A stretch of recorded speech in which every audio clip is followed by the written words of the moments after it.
It's only 1:15. Hi everyone!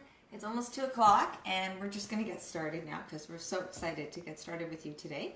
Welcome to our discussion on kitchen design and kitchen organization. I have an amazing guest who I'll introduce later for you.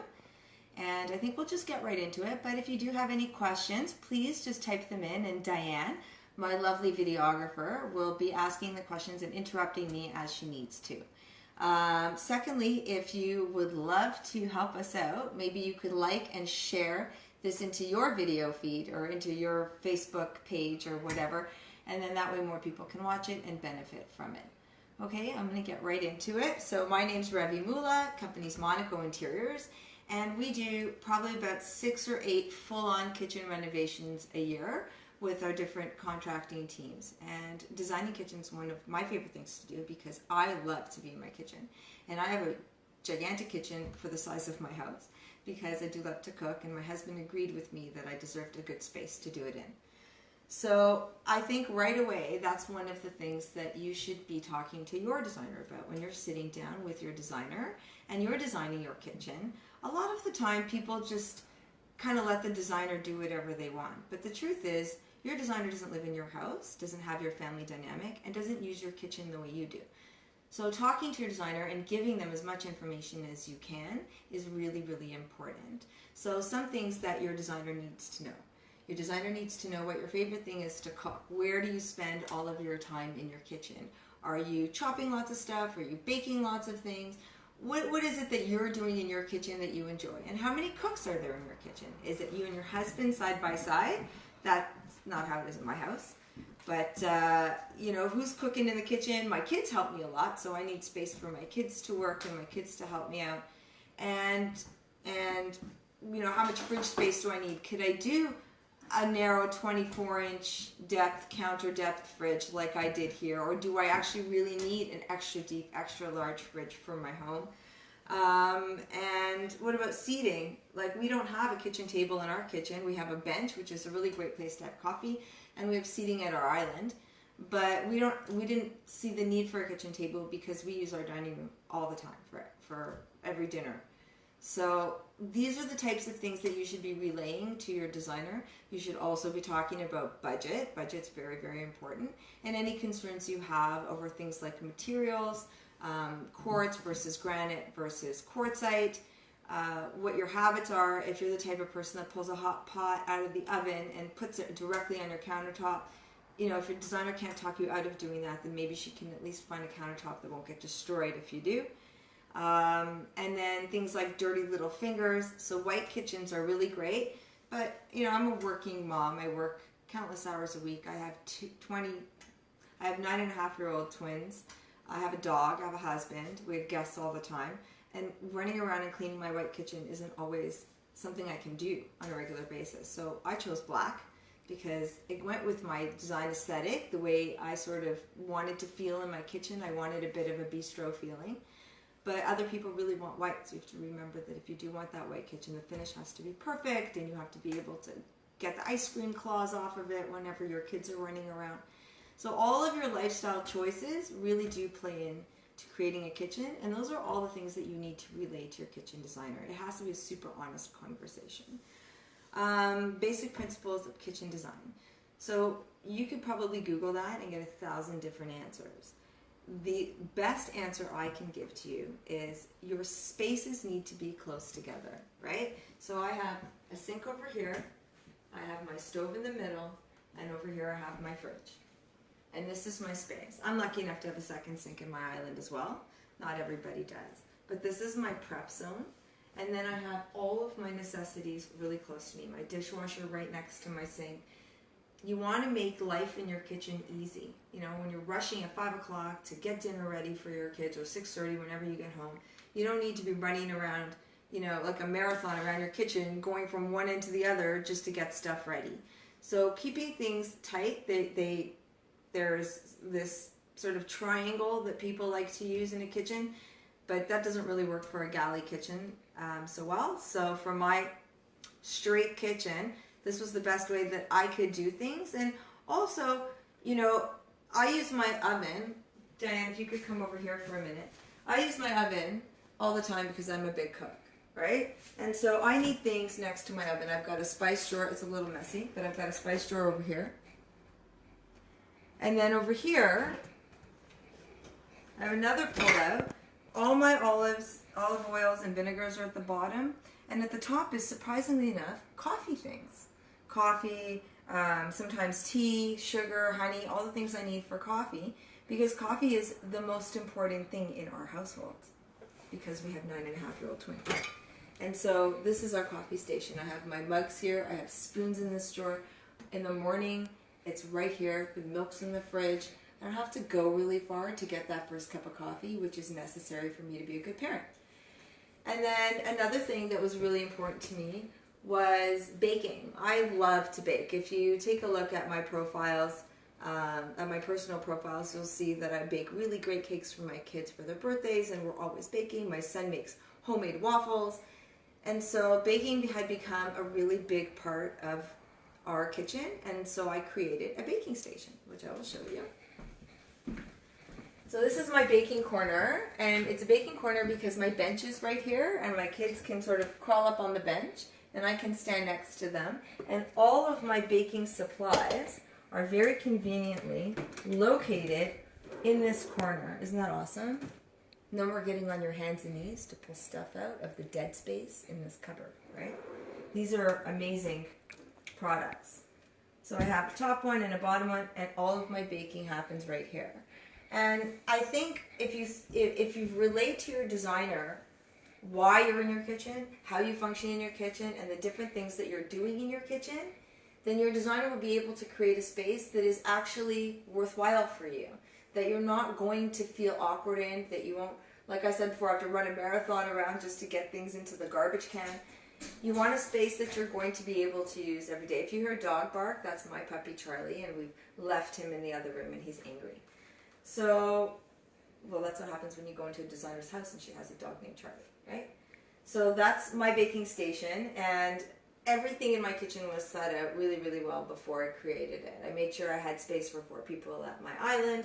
I made sure I had 2 sinks because we have a kind of kosher house, so we needed 2 sinks, and it really made my life easy. And the sinks were really big and deep, so when we entertain, I just put everything into the sink. You can't even see it. And I can enjoy my night without worrying about washing everything and clearing everything up, you know, while people are over, because I actually would like to enjoy myself. Lastly, a lot of people ask me about injecting personality into a kitchen, because kitchens can tend to be, you know, kind of cookie cutter. Everybody's got the same sort of design ethic and things that they want to get done in their kitchen. And so how do you create a space that's yours? You know, my baking station is mine. That's my space. I don't think everybody has a baking station in their kitchen, but it's mine, and it's to me one of the best things about my space. Another thing that we did, and so these are personal touches, right? When we took apart our house was built in 1945. We found newspaper articles from 1954, and I thought they were really, really cool. And so we cut them out and we framed them and we put them on the wall. So that to me is a part of our personality. We like history. It's the history of the home. You know, it's something I can show my kids when they're older. And I really wanted to keep some of that history as a part of this house. We did things like recycle wood to create the beam in our kitchen. The brick backsplash is something I've always wanted. And everything in here kind of speaks about us and our personalities. Even my little bench, because I wanted a place to sit down and have a cup of coffee, and sometimes I even read with the kids over here. So everything in our kitchen space speaks about us. And if you're hiring a designer to help you with your kitchen space, regardless of who the designer is, you need to be able to have those really honest conversations with your designer, so they will create a space for you that is exactly what you want. And let's face it, kitchen reno is pretty much one of the most expensive things you can do in your house, and you want to do it right. So that's it for me, unless eventually people would have some questions for us. In the meantime, I'm going to introduce you to one of our new favorite people. Her name is Janice Savage, and her company is Savvy Concierge, and she does all types of concierge services, including kitchen organization. And before she comes out here, I just want to say that this kitchen is lived in by lots of people, and it's not perfect, and you're not allowed to judge me. Janice? Hey. Hi, nice to see you. So nice to see you The too. kitchen is gorgeous. It's Thank really you. gorgeous. It's tidy, it's fresh. Yes, it's lived in, but to me that means it's a home. Yeah. And who doesn't want a comfortable, warm home? Yeah. Okay? Yeah. So that's great. I cleaned it. I cleaned it today. It looks doesn't normally fantastic. look this perfect. It looks fantastic. So I was going to start by asking you who cooks here, who shops here, who menu plans here, but I already know the answer because I was listening. It's you. So, and it really reflects who you are, which is fantastic. So can you tell me, is there something specific that you like? I know you mentioned this cabinet here. Yeah. That seems to be your favorite area. It in the is. kitchen. I love my coffee area because really in the morning, I'm very lucky, my husband makes coffee in the morning. So I get down here and everything's just really close at hand. Great. When the kids were younger, we used to do things like keep containers in the bottom drawers for them to have their cereal in the morning so we could sleep in on the weekend. You know, but really the coffee and the baking station are my two favorites. That's great. So now I need to kind of wonder what is not working in this kitchen. Is there something that's challenging for you? Is there something you don't like? I'm not talking about the design piece, I'm talking about the organization piece, because that's my end of it. I think I might walk away. Okay. And just let you maybe look at my pantry. Okay. Maybe in one of the drawers in my pantry and maybe on the other side of the kitchen and find some spaces Okay. that you can embarrass me with. Fabulous. And I'll just say before she starts, that Janice is a very honest person. She's going to be super honest today, and I've given her permission to do that. Okay, Perfect. Have fun in my pantry. Great. Okay, so I'm going to take a look at the pantry and see what we've got here. This is a great drawer. I love that it's a pull-out. I love the height. And what I'm seeing here is lots of containers that are filled with pasta. We've got rice. We've got a lot of things here. And I would say this looks quite organized. I wouldn't put it in a magazine, but what I see here is something that's used, that a family uses it, and it's accessible to the kids. And that to me means it's a warm, loving home. I love this. I love this drawer. A1. A1. Let's go a little further and see what we can find. Oh. Okay, this is, I would say, probably a challenging space. We've got some nuts that are just sort of thrown sideways. We've got, oh, this is expired, and when I'm working, I've got my donation bags, my recycle bags, and my garbage bags. So anytime I find food that is past expiry date, that's where it goes. So we've got, now Revi mentioned she's got a coffee area and with some tea. So I would say all of these teas and sugars should probably be consolidated into her coffee area. That's where I would put those items. We've got some pasta. Well, we had a fabulous area for pasta here, so I would get another container and I would put the pasta up there. Okay. Alrighty, so, oh, we've got some bread. I don't know that bread belongs in this drawer. We'd have to find a nice spot for the bread. And, oh no. Okay, Revi, brown sugar. We know that this is not our baking station, so we would have to put the brown sugar in our baking station. So that gives us an idea that when we're going through a cupboard, we need to take everything out. We're looking at expiry dates. We're looking at what we're using, what we're not, and giving ourselves permission to say it belongs in the garbage, or if it's something else, it's for recycle or donate. So let's head over to the other part of the kitchen and take a look what we're going to find. So storage is always critical in a kitchen. And many times the bigger the kitchen, the more storage we have if it's been designed properly. So let's take a look and see what we've got here. It's not pretty. Okay, this seems to be an area for Tupperware. We've got, actually this one looks like it's had better days, so we're going to throw that one away.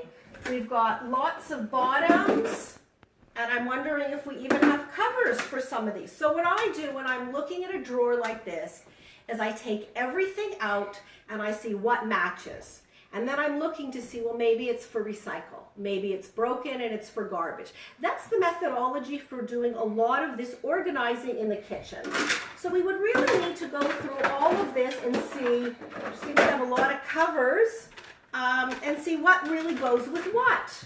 Let's see what else we can find. Oh, okay. Now this is an organized area. We can see that maybe before I got here, Revi was trying to do a little bit of organizing. This is a fabulous piece. It's from Solutions, and it holds a number of tops and bottoms. So when we're talking about especially smaller pieces for kids, for lunches, this is really the way to go. It keeps us organized, and many of us are buying these kind of things from the dollar store, so it's not a long-term commitment. Let's use it, and when it's lived its purpose, we can throw it out and buy some new. So that's a great drawer. I really like that drawer. Okay, let's head back over here now and see what we've got over here. Another area that causes a lot of people, I'll say, nervousness in their kitchen is the covers to their pots. What are they going to do with them? How are they going to store them? So I picked up a few items just to give people an idea of what's on the market. Something like this, great. You can put, a few in and it's great.